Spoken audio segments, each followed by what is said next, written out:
Well, good afternoon, ladies and gentlemen. Welcome to the Newseum's Night TV studio and another edition of Inside Media. I'm your host, John Maynard. From Benjamin Franklin's 1754 woodcut of a snake used to promote American independence, editorial cartoons have been a staple of American journalism. It was Boss Tweed, head of the New York political machine in the late 19th century, who once said about the negative editorial cartoons of him, quote, "Stop them damn pictures. I don't care so much what the papers write about me. My constituents can't read. But damn it, they can see pictures." Well, our guest today has drawn plenty of pictures in his 25-year career that have probably invoked a similar reaction from various politicians. Matt Wuerker is the editorial cartoonist and illustrator for Politico, where he's worked since its launch in 2007. Over the past 25 years, his work has appeared in publications ranging from the Washington Post, the Los Angeles Times, and the New York Times. Matt has also pursued other artistic tangents, including clay animation, outdoor murals, book illustrations, music video animations, as well as teaching cartoon in prison as a visitor and not an inmate. Most important to note is that Matt was the winner of the 2012 Pulitzer Prize for editorial cartooning, which represented Politico's first ever Pulitzer. Please welcome Matt Wuerker.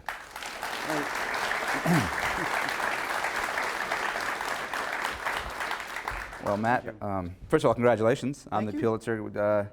Tell us how it felt in April to get that call. You know, utterly magical. I mean, it was really, it was like a scene out of the movies. You know, you get the call, and I was in the newsroom, and you'd think I'd found the cure to cancer the way everybody got so excited. Right. It was great. Now, when you won the Pulitzer, you win for a series of cartoons, correct? You submit a portfolio of 20 cartoons, and one of the secrets with the Pulitzer Prize is anybody can enter. So if you want to say you were nominated for a Pulitzer Prize, it'll cost you $50, and you can submit your 20 drawings to the Columbia Journalism Review, and then you're nominated for a Pulitzer Prize. There you go. Good, yeah. Good tip. Yeah. Was there a particular theme that you did submit to the Pulitzer? No, it was sort of, I mean, Politico is based here in Washington, so most of the cartoons I do are very Washington-centric. Sure. So if anything, there was a theme. The theme was how crazy Washington is. Okay, terrific.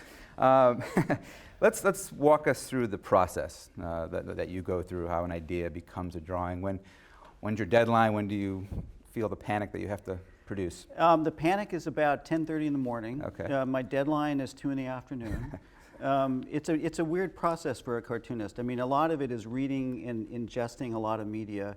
I read lots of blogs. I read the Washington Post, the New York Times.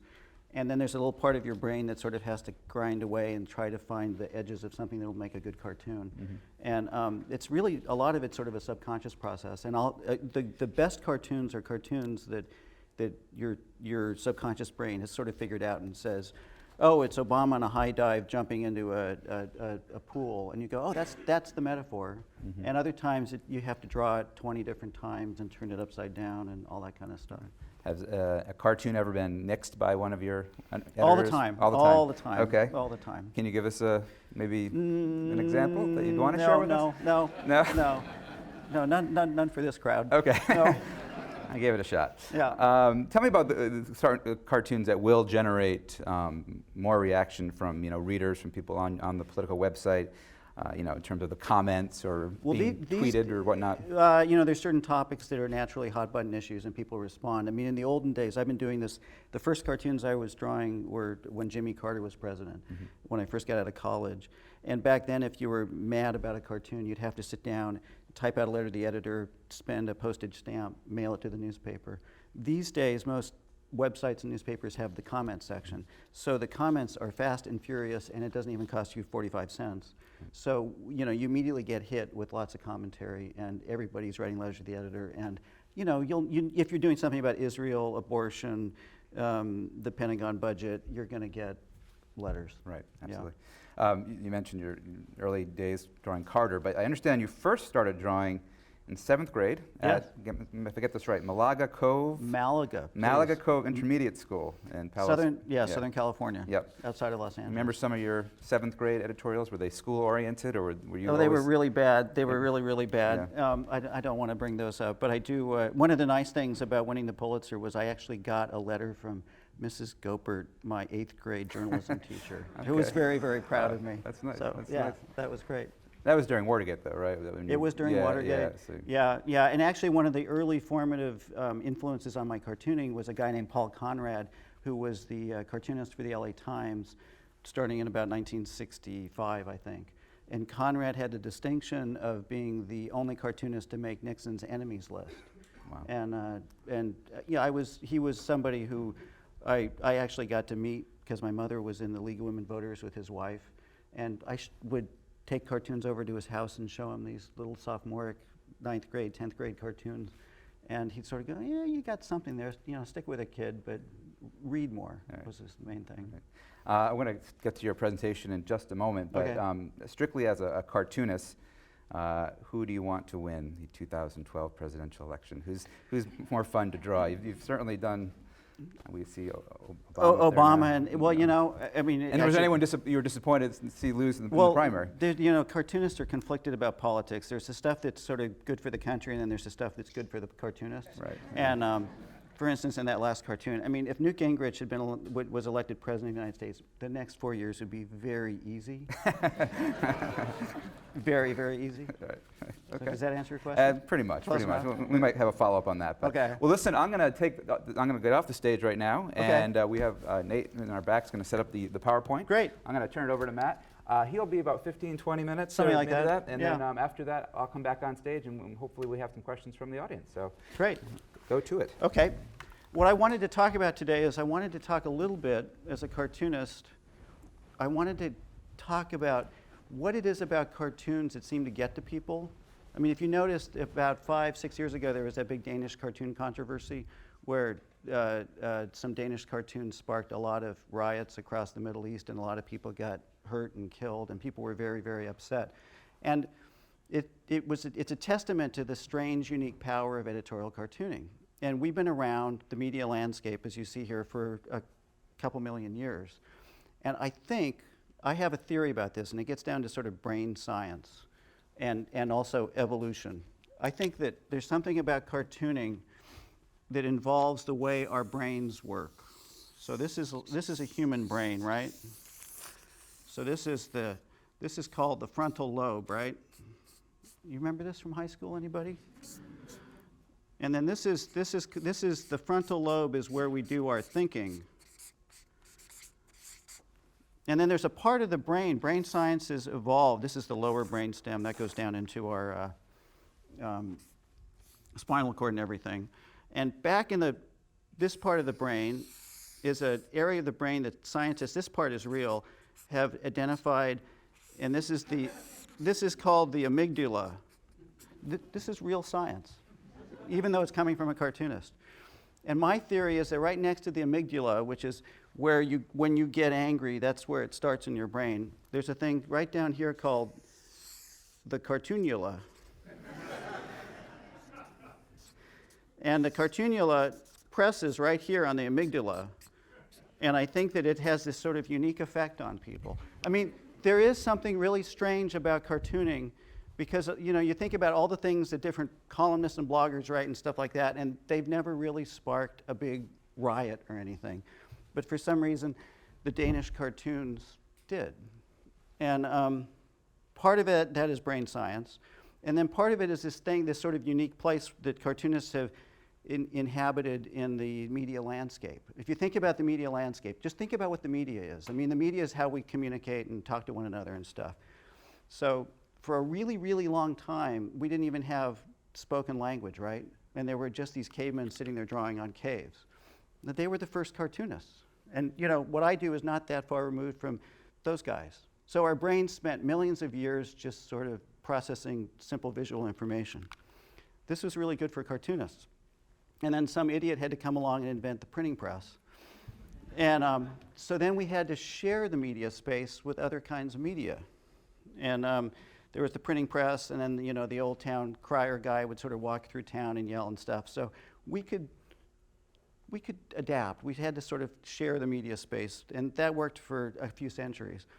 But the media landscape today is more like this, where you think about, and so much of this change has happened in the last few decades, where now we have to share it with radio and television and all these other sort of forms. But there's still, back to sort of the brain science of it, there's still something about cartooning that I think survives and conveys in this new media landscape. And it gets back to that fact that we still have that little cartoonula in the back of our brain.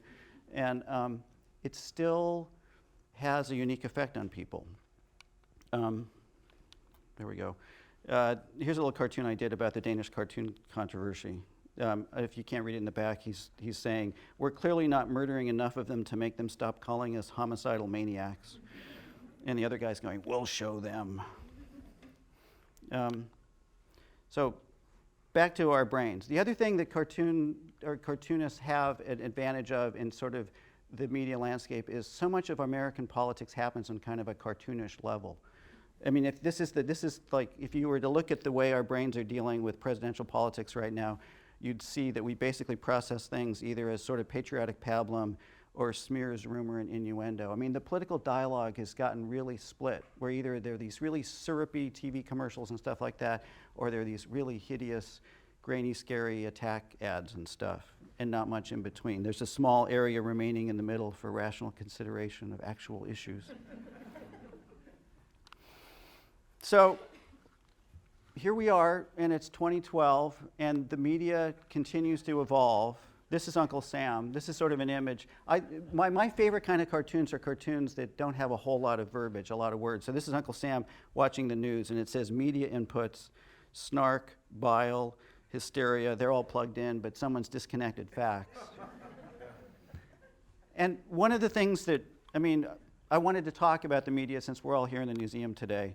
And the media is really changing rapidly. I mean, when I started out in this business, the best job a cartoonist could find was working for a daily newspaper. And daily newspapers are changing radically, closing bureaus all over the place. This cartoon is sort of trying to address that, you know, the idea of the media as the fourth estate. And here they're having the fourth estate sale. And you know, there used to be a big journalistic infrastructure in the city, and every major metropolitan daily in the country would have a DC bureau, a couple people covering the Congress from the point of view of, you know, Indianapolis or Sacramento or Seattle. And those bureaus are all closing because of budget cuts. And this is a cartoon I did a while ago in honor of the museum. And if sort of this trend continues and we keep closing newspapers across the country, pretty soon it's going to be an archaic idea that you'll only see in museums, where there's this news gatherers, that's the display in the museum of reporters. And this is in the future, and the woman's reading the card and she's saying, "That's amazing, they checked their facts and even had editors." And the little kid is looking at some tablet in front of him and he's going, "What's an editor? What's a fact?" So we're entering this phase. I mean, I got my first iPhone back last fall, and man, I feel my attention span just shrinking. You know, I have my Twitter on my iPhone, and I'll start to read something, and I'll go, "Oh, I think I'll check my email and stuff." So this is a cartoon where I was trying to address this sort of our new short attention span culture and what happens when we get together. Even Grandma's got the I don't know if you can see it, Grandma's got the Bluetooth. One of my editors at Politico wrote a book about the political process, and he uses a term a lot called the freak show in cable news, and this was sort of inspired by that. I mean, as journalism continues to change, the hardcore investigative reporters that used to get regularly funded and stuff, they're losing their jobs all over the place, and the people that seem to be surviving in the current media landscape are this sort of sideshow people who populate more and more the cable quote-unquote news shows, where what they really provide is a lot of heat and not much light. I mean, the whole thing is people yelling at each other. And the ratings seem to show that formula works pretty well. I mean, that when people go to the circus, they want to see the freak show. So what does this mean sort of for political discourse? This is modern political warfare, and the battlefield is our brains. And here we have swift boat attacks and mudslinging and Google bombing and Aqua Buddha. Do you remember that? That was from Rand Paul's Senate campaign. One of the nice things about drawing for Politico is I can get really wonkish about politics, because that's our job. But politics continues to become more and more like a cartoon. And right now we have sort of, as we're heading into the general election, we have the situation where both campaigns are revving up these kind of, this is a cartoon I haven't drawn yet, it's still sort of half-baked, but it's like both campaigns have these great big boogeyman factories, and they're going to just turn the other candidate into the biggest cartoon character they can possibly imagine, and find whatever they can do to make that work. So in the case of Obama, he's Che. And Fox News, of course, would have to be sort of exhibit A in this sort of stuff. This is a cartoon imagining what would happen if the Fox cable channel was around when Martin Luther King was, and here they are covering it, and Rove is saying, "I just don't sense sufficient patriotism. Generic, very unimpressive. Big deal, I have a dream too. Martin Luther King, what kind of exotic name is that?" So, but this is another cartoon sort of dealing with the same idea. I mean, you know, from the get-go, going back 4 years ago with Obama, he's had a lot of headwinds, and there's been a lot of fear-mongering, everything from the birth certificate to is he Muslim or a socialist or whatever. So I turned it into ye old Fearmonger Shop. I mean, if you spend much time looking around on the blogs on the internet, it's phenomenal. And it's reached a point where it's almost become a mental condition. So this is Obama Phobias. This is the guide to common Obama phobias.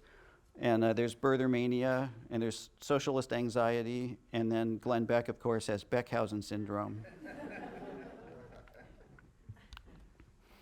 And the weird thing is that it really begins to drive the conversation. And the Obama administration has had to sort of respond to this. This is the little crazy noise machine in the corner is Breitbart. And you know, the attack on Shirley Sherrod 3 years ago, where she had to resign from the Department of Agriculture because of things that were taken hideously out of context. And the administration backed down immediately because they just didn't want to have the fight. So this was a cartoon about that. Like anyone would ever get snookered by that. So, and everyone's jumping up on the chair, all upset. And so we have this media that's really driven by fear and anxiety and all these things. And this is an attempt to figure out, well, what is there an upside to this? So I was imagining maybe this is the solution to our energy crisis. Scientists harness our vast reserves of anger and anxiety. And they've got these people watching television, and they're hooked up to some kind of device. And she's saying, "Glenn Beck's on in 2 minutes, get ready for the spike."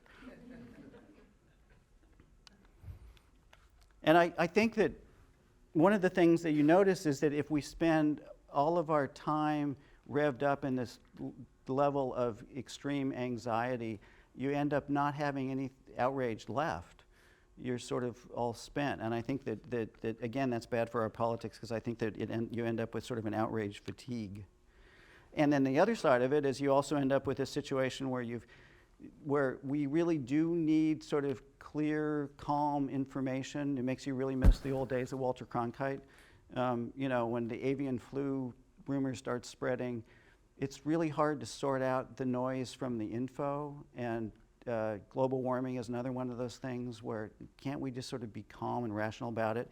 And maybe we can't anymore. I mean, maybe the noise machine that's been created, in this case, completely overshadows the sort of cool, calm experts. In this case, this was talking about the avian flu epidemic. This is 4 years or so ago. And the Centers for Disease Control kept kind of going, just relax, don't, you know. But then you'd turn on CNN and they would create those, you know, those big, scary infographics. You know, Anderson Cooper standing in front of a thing with a giant looking bacteria behind them, and any rational person would be scared. And it's designed to scare you. So I think this is one of the problems that Obama's suffered from. Here it's as if we have sort of food carts, and on one side we have the ultra-frosted cupcakes loaded with hope and change, and there's lots of people who want to go there. And then on the other side, this is back when Gingrich was surging in the primaries, we have angry burgers, extra helpings of anxiety and fear. And then in the middle you've got someone, I think that Obama is sort of just trying to sell very pragmatic bran muffins, but nobody's really that interested. We'd rather have our angry burgers or our cupcakes.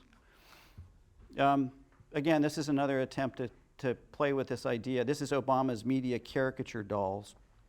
Dress Obama up in your favorite historical analogy. And so for viewers of NBC, you've got Obama. For viewers of PBS, Franklin Delano Obama. And then for Fox viewers, Mao Obama.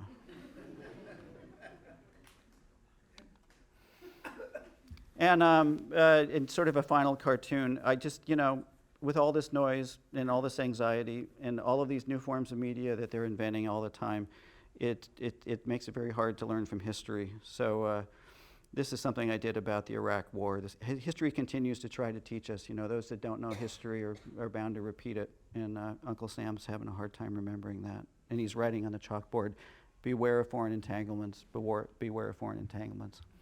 So anyway, so that's what I think about cartooning, and that's what I think about the media. And I think John's going to save me here and ask some questions. So thank you.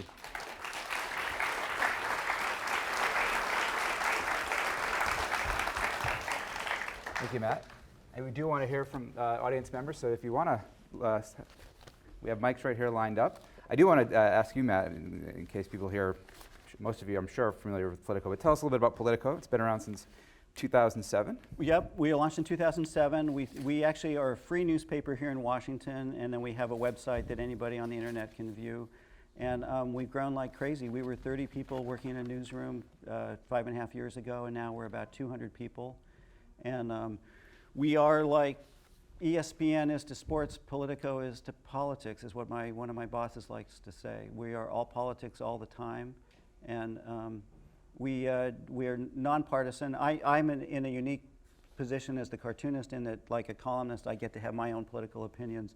But Politico is very much down the middle and fair-minded. And I think in some ways, related to what I was talking about in the talk, I think Politico is filling a vacuum in that as a lot of the traditional media is giving way to highly partisan media, people do still want to just go someplace where they're not getting the right-wing cut on it or the left-wing cut on it. Just tell me what's going on. And the news side of Politico is very much dedicated to that. The cartoon side to it, not so much. But the news side, yes. Yeah, how is it succeeding during such a perilous time, do you think, in journalism? I think this business of filling the vacuum, like I was saying, I think really has made a big difference.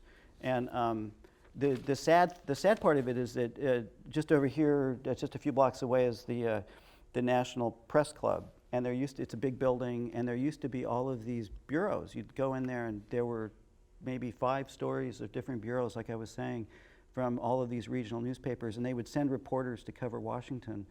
And because of the crisis in the newspaper industry now, they can't afford to do that. And Politico now has the biggest contingent of reporters covering DC politics, White House politics, politics in the Congress, of anybody. We have more reporters covering politics than the Washington Post and more reporters than the New York Times in terms of DC politics. So, again, if anyone has a question, don't be shy. Just line right up. How about right there, sir? I would just clarify a point. You belong to the press, right? So you're protected by the First Amendment, right? I am. You mean from getting sued and things like that? Some of the cartoons you mentioned have caused, killings or chaos and all of those things. Yeah, well, that doesn't entirely protect me from, if I were to go draw Muhammad or something, the First Amendment probably doesn't protect me from that. But it does protect me in terms of people coming after me with lawyers. But in the case of these Danish cartoonists, a number of them are still in hiding, and from time to time even get attacked because they have a death warrant on them from crazy fundamentalist people back in Iran and places like that. Well, speaking of that, you recently penned a piece for Time magazine about a Syrian editorial cartoonist, Ali Farzad, who was named the magazine's 100 most influential people in the world. Tell us a little bit about. Well, this is again an example of sort of the strange effect that cartoons seem to have on people. With all of the mess in Syria and all of the intimidation that's going on, one of the earliest people that the regime in Syria went after was the cartoonist. This guy, his name was Ali Farzad, and he was a guy who'd spent 20 years drawing for the state-sanctioned newspaper in Damascus. And then with the Arab Spring and the stirring of Arab Spring, his cartoons got a little more pointed, and after 20 years, for the first time he started drawing cartoons that were specifically about Bashir Assad and the Assad family. And for that, a group of thugs showed up with masks over their heads and dragged him out, beat him, and specifically broke both his hands so he'd stop drawing. And this guy, Ali, who's braver than me, healed, and he moved to Kuwait, and he kept drawing cartoons. And kind of the punchline to the story is that the regime intended to silence him. They wanted to intimidate him and break his hands. And all they did is they elevated his stature, and he was a guy who was well known in the Arab press but had no international following, and now he's got this huge international following. So, in fact, there's a plug I wanted to get in. I am part of the Association of American Editorial Cartoonists, and we do an annual convention, and we're going to be doing it here in Washington in September. And Ali Ferzat's going to come as a guest and receive an award from us. And it will be a public event, middle of September, September 14th and 15th at George Washington University. So if any of you live in Washington, there's going to be a lot of cartoonishness going on for a couple of days over there. Well, speaking of cartoons, Matt, I was wondering if you could leave us with maybe just a little demonstration. Sure. Anybody got paper? You want to draw along? No one? You guys don't carry sketch pads? I've never done this, but we could take maybe a request, or do you want to draw the... I could draw. Let me draw a couple presidents, okay? One thing that's interesting with cartoons is that when someone is first elected, the cartoonists all have a hard time trying to figure out what the official caricature is. But then by the end of the campaign, there's sort of an official caricature, an abstract image that kind of anybody would notice. So I'm going to start to draw, and just tell me when you think you know who I'm drawing, okay? Wait, I'm going to try to stay away. Yeah, see? Now look at that. Now how long did that take? Isn't that, I mean, I love this. And everybody knows that, you know, it doesn't take much. And then you've got something that most kids would recognize as Bill Clinton, right? I'll feel your pain. Oh, I feel your pain. Okay, that was easy. That was easy, yeah. Yeah. I didn't even get to the necktie. Usually I have to get down here to lapels and stuff. Okay, let's do this. Okay, we'll try again. Okay, I'm going to start with a different area here. So. You're quick to the draw.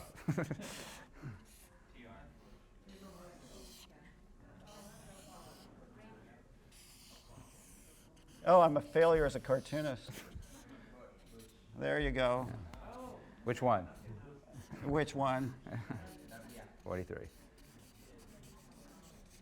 But you know, there was this thing where, let me see if this is wetter. At first with, oh good, much blacker. My pen was dry. At first with Bush, it wasn't clear what was the sort of salient part of Bush. And it became clear after a short while that it was his ears. And so the real secret to Bush is give him really, really big ears.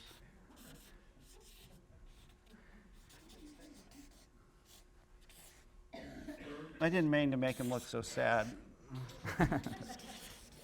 This is drying out too, darn it. I'll try this. Okay. Okay, you guys are all primed for this one. This one won't take long at all.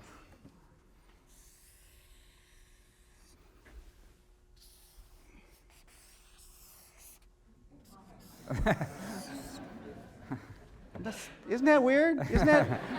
Now, how do you get from that to Barack Obama? But see, you've all been trained, right? See? Okay, I'll keep going. I could just stop. I mean, Do a few more, Matt. Does a caricature evolve over? Did Obama, like your Obama, did that evolve since his election in 2009? Yes. Yeah. No, they always evolve, and it's interesting that some cartoonists are sort of more successful earlier on, and the rest of us will notice who's doing the best Obama, and we'll start to study little details. And how did your Obama evolve, do you think? Was it? Well, there's a thing that happens, I think it happens with most people who, when they first become president, even the cartoonists want to go easy on them. There is such a thing as a honeymoon. Mm-hmm. And there's a beginning, at the beginning of any presidential administration, the presidential caricatures tend to look a bit like JFK. Mm. And, it's sort of a square jaw and a good-looking guy and all that sort of stuff. And then it doesn't take long where the ears start to grow and the nose gets bigger and more bulbous and all that sort of stuff. Why don't you step back and let people take a look at his Obama. It's pretty good. I actually asked Matt backstage about how he draws, and do you want to tell him like your process in terms of you do the traditional ink on paper? I'm very 18th century. I draw with pen and ink on paper. All my pens are wet. I mean, dry. This is terrible. I'll try. This will work. I work with rapidograph pens on watercolor paper. And then when I'm done with the ink work, I use watercolor and I scan them. I should have brought some originals, but I'm very old school that way. A lot of cartoonists these days work on computers. They work on a tablet computer that's called a Cintiq because it's fast. If you do something that you don't like, you can go back and you can change it. And I'm also very 19th century in that, for instance, what I'm doing here, this is called cross-hatching, where you use lines to shade, and this actually goes all the way back to Thomas Nast, who you invoked earlier. And this was because they were doing engravings. And engravings are basically made up of lines.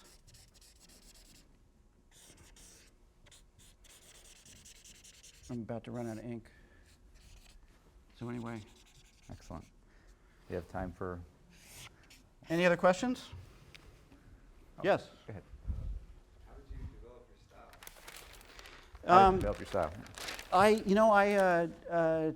I was influenced by Paul Conrad at the LA Times as a kid, and then David Levine, who just died a few years ago, was a great caricaturist who drew a lot for the New York Times, New York Review of Books, and I'm a throwback. I love sort of 19th century cartoonists, the guys that were drawing in the late 1800s, T.S. Sullivan, some of those cartoonists. They just they drew really funny animals and really funny people. And I think a lot of cartooning, there's a sort of a split in the cartoon world now where there's a lot of cartoonists who are youngish who draw very minimally, and they'll write a lot. The cartoons have a lot of written verbiage to them. And I think that we live in this short attention span age, that a really good drawing that you get really, really fast and has a lot of graphic energy to it, people can get that really fast, and it doesn't require reading. And I think that that's actually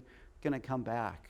I mean, there was a period of time when cartoonists had to compromise a lot with great big daily newspapers and messy printing presses, and so you had to draw, like Herblock, who drew at the Washington Post, drew fairly simple lines because the printing presses weren't very good.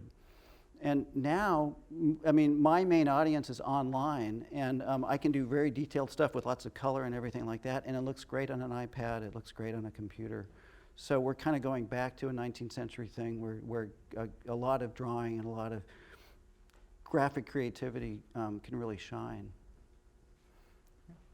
Have any other questions for? How about right there? Then you. First, I'd like to say your work is terrific. Thank you. I really appreciate it. But I'd like to ask you, do you have any idea of how big oil or energy policy might affect Mitt Romney's selection for his VP? Oh, you have a theory. It sounds like you have a theory on this one. No, do you have a theory? I think there's all sorts of big oil, big money interests that are affecting the Romney campaign's decisions in all sorts of ways. There's also the same things happening with the White House, I have to say, too. I mean, the banks and the big oil companies wield a lot of influence. And I mean, one of the biggest changes, I think, to the political system in the last few years is the Citizens United thing, where we now have decided, according to the Supreme Court, that it's perfectly legal and legitimate for people to spend millions of dollars on campaigns and keep it secret, which to me seems fundamentally un-American. And I don't quite see how you can even run a democracy when you don't know who's paying the bills. And I think that there's real reason to try to figure out ways to overturn that decision more than anything. You've got a question right there, and then I think someone over here. You're mentioning what you're reading to get your information. So you mentioned the Post and the Times, and what else are you reading? I read different blogs. I try to go sort of around the political spectrum. I listen to Rush Limbaugh. A lot of it's trying to kind of get when you're doing a cartoon. Sometimes you're trying to to capture the big picture and something that's going to hold up. You know, in 50 years, people will go back and look at the cartoon and go, oh, that's what was going on. But a lot of the time with a cartoon, what you're trying to do is you're trying to put your finger on that thing that everybody's thinking about that day. You know, they talk about sort of the mind, the mind of the hive. And right now in the internet age, there really is that kind of thing where we'll all be sort of on edge about the Colorado wildfires or you know, what's going on at Wimbledon. And sometimes you can put those little micro things together and hit it just right. And the other thing that's weird about working in the internet age is that whether or not it's successful or has struck a nerve, you can quantify it because you can see it go viral. You can, I mean, Politico keeps track of page views and what's trending on the site. And if the cartoon starts going up, you know, they can assign a number to it and stuff like that. So you know, you actually, it's not just a hunch. You know when you've hit a nerve. It's right here in the front row, and then I think we have time for maybe one more after. Have you ever drawn a cartoon where you're looking for a certain reaction, trying to evoke a certain response, and then after it was published, it kind of went the way you didn't expect it to? Yeah, I have. That has happened. I'm trying to think of a good example of that. I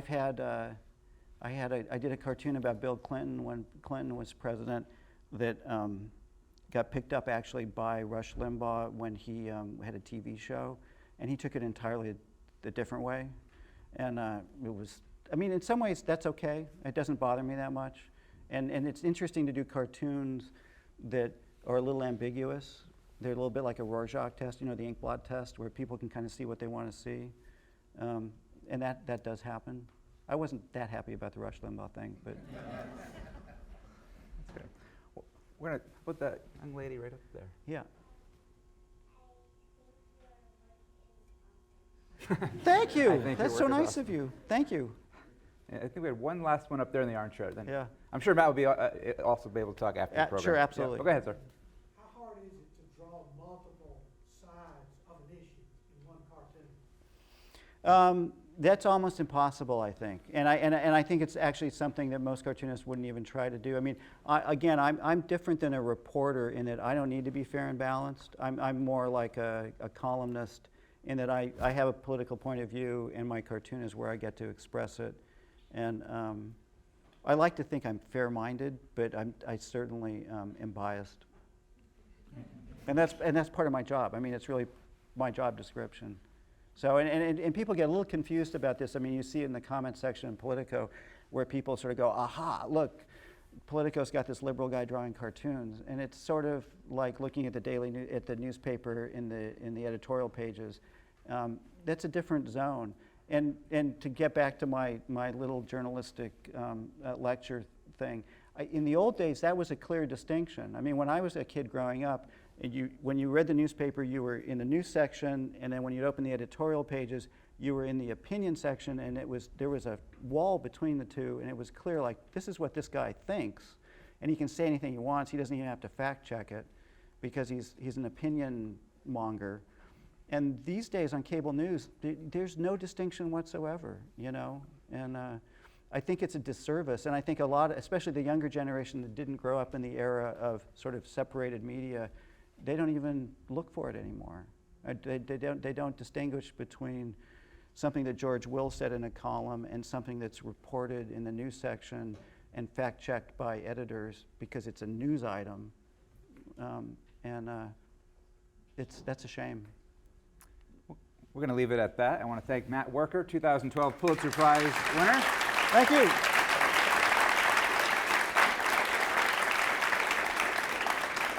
Our next Inside Media actually is tomorrow. If you happen to be back at the museum, it's at 2:30 again, right here in the Night TV studio.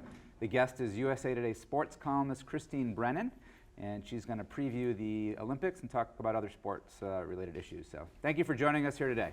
Thanks.